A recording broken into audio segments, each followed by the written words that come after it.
pockets and she's waiting for a downtown train.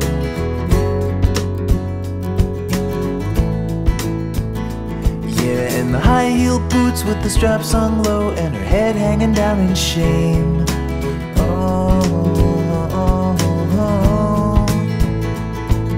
The wolves all dress up just like sheep and they go and hit the town. And Sharon never sees them, but they're hanging all around.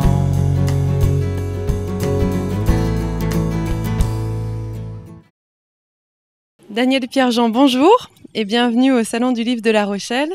On est ravis de vous accueillir sur le stand des 10 livres en dédicace aujourd'hui.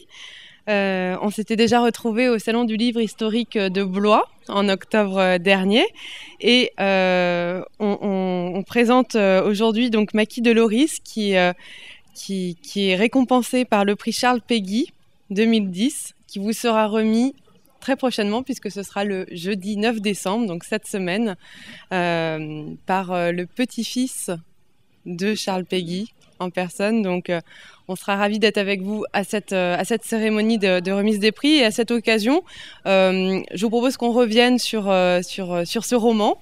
Et si vous pouvez peut-être en quelques mots nous restituer l'intrigue de ce roman donc, qui commence en 1943. Absolument. Grande époque de la Résistance. Tout à fait. La grande époque de la Résistance, pourquoi? C'est parce qu'en 1943 est institué par les autorités allemandes d'une part et par le régime de Vichy d'autre part, le fameux STO, le service du travail obligatoire, qui oblige des jeunes et des moins jeunes à partir pour l'Allemagne, travaillant dans les usines d'armement notamment allemandes. Et beaucoup de jeunes, notamment, vont se soustraire à ce STO et donc entrer dans la résistance. Et c'est le cadre de ce roman, puisque ces jeunes sont des jeunes issus d'une famille de militants communistes, donc chassés à deux titres, d'abord par leur engagement politique et l'engagement politique de leur père, et d'autre part par le fait qu'effectivement ils ont décidé de se soustraire au STO et de rejoindre certains maquis de la région centre et notamment de la région orléanaise, puisque la forêt de Loris, qui sera un grand maquis, se situe au sud d'Orléans et que ça va donner lieu à des gros combats, notamment avec des unités des SS et qui remontaient du sud-ouest de la France, ceux-là même qui avaient fait des exactions à Oradour-sur-Glane, on le sait tous, et malheureusement malheureusement célèbre, et un autre village, cette fois-ci d'Indre-et-Loire, qui s'appelle le village de Maillet, dont on a commémoré effectivement les massacres voici quelque temps avec la présence notamment du président de la République. Ce qui me paraît intéressant, c'était un peu montrer un peu l'archétype de toute cette jeunesse, des dizaines, des centaines de milliers de jeunes qui sont entrés en 1943 dans la résistance. Et ça a été le cas en région centre. Alors beaucoup ont rejoint d'autres mouvements de résistance. Par exemple, il y a eu un grand mouvement de résistance fer, ce qu'on appelle la résistance fer, c'est que des jeunes issus de familles de cheminots ou des cheminots eux-mêmes sont rentrés dans ce réseau de résistance, comme le réseau Résistance Fer. J'en fais état également dans ce livre. Et il faut savoir que dans ce réseau, durant toute la guerre et sur la fin de la guerre, il y a eu 9000 victimes, donc 9000 cheminots qui ont été assassinés, exécutés par les troupes allemandes pour fait de résistance.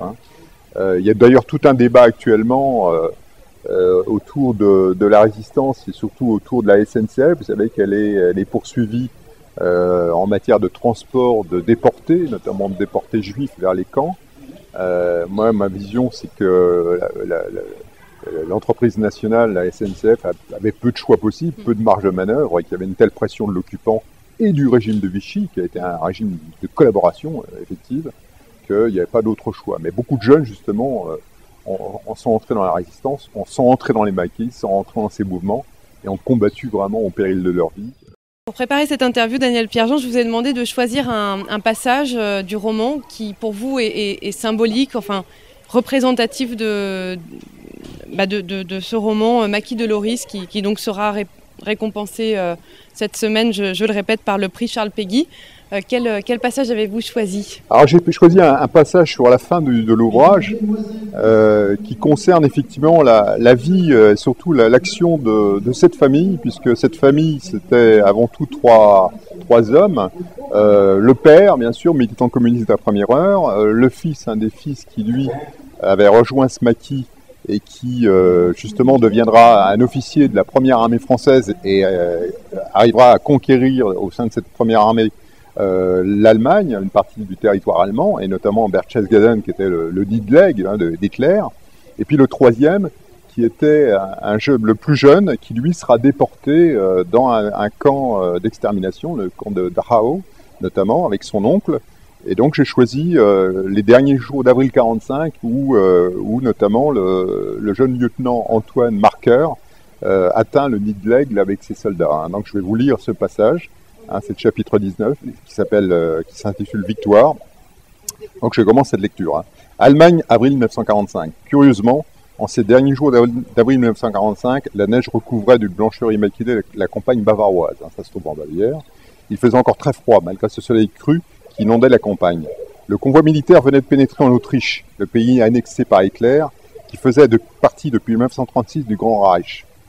C'était toujours la même image que le lieutenant Marker avait sous les yeux. Des immenses colonnes de prisonniers allemands, soldats et officiers mêlés, complètement hagards, qu'une poignée de soldats américains repoussaient devant eux. Beaucoup d'ailleurs étaient livrés à eux-mêmes et divaguaient au bord des routes.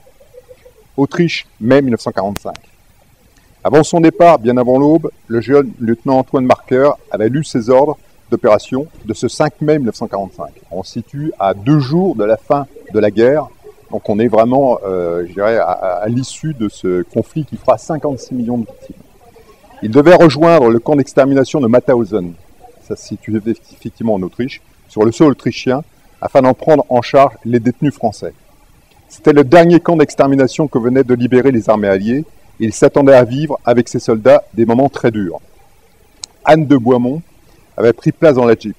Avec ses infirmières et 2 médecins militaires, elle devait organiser l'évacuation des déportés les plus faibles et les plus malades.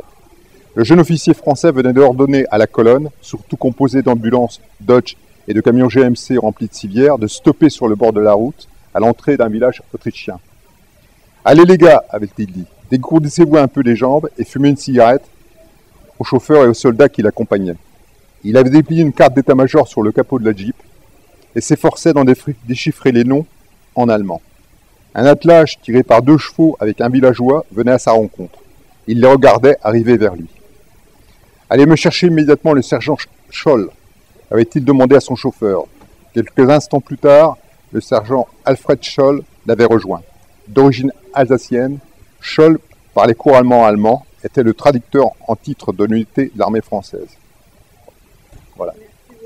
J'ai pas choisi un passage très très dur, il y en a d'autres, mais ce qui m'a fait plaisir justement dans la remise de ce prix Charles Péguy, c'est que c'est un jury de jeunes étudiants et de jeunes lycéens qui a fait le choix de ce livre, et c'était effectivement un vote à l'unanimité.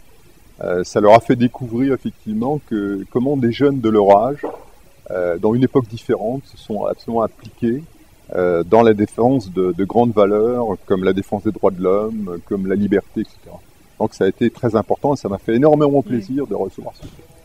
Merci beaucoup Daniel Pierre-Jean et très bon salon du livre de La Rochelle avec Edilivre. C'est moi qui vous remercie. Merci. Au revoir.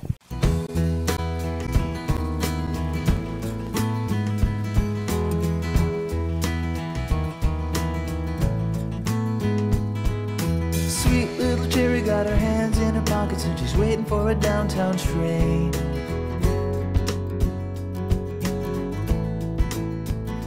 Yeah, in the high-heel boots with the straps hung low and her head hanging down in shame. Oh, oh, oh. The wolves all dress up just like sheep and they go and hit the town.